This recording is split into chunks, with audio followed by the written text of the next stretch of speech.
Now to Juneau, Alaska, which faced massive flooding this morning when a glacier 12 miles from the city released a so-called outburst flood. The waters are now receding, but reached nearly 20 feet at their height. Let's bring in CBS News correspondent Shanelle Kaul, has been monitoring this developing weather story all day long. Shanelle, what do we know now? Well, Elizabeth, we saw the water levels peak at around noon Eastern time today. That's when the Mendenhall Lake crested at about 16.6 feet. Now, the National Weather Service is saying, look, those floodwaters are now starting to slowly recede.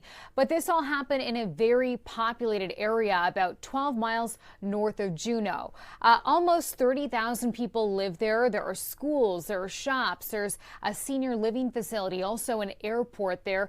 And it's a popular tourist destination, which is why there was some concern about this. There were evacuation advisories in place in the days leading up to this event today. Now, this afternoon, officials had said those advisories are still in place as crews are there. They're on the scene working to assess the damage on the ground.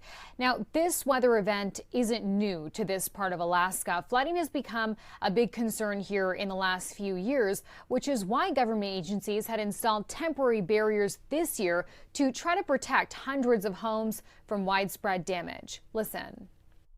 So currently we are still monitoring the HESCO barriers. We're doing that in close partnership with the U.S. Army Corps of Engineers, who's our core partner in building those HESCO barriers.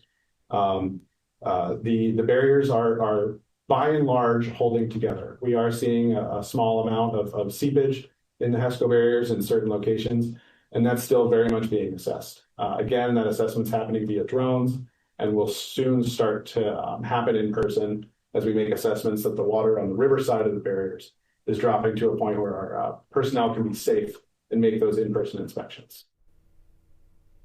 So the good news here, Elizabeth, is that the worst is over. The water is starting to recede, but authorities at this point are also advising people not to walk or drive through any standing water. They also mentioned that it may take some time for power to be restored across that area. Good news that water is receding, but very scary for the folks living in that area earlier this morning. Shanelle, thank you so much.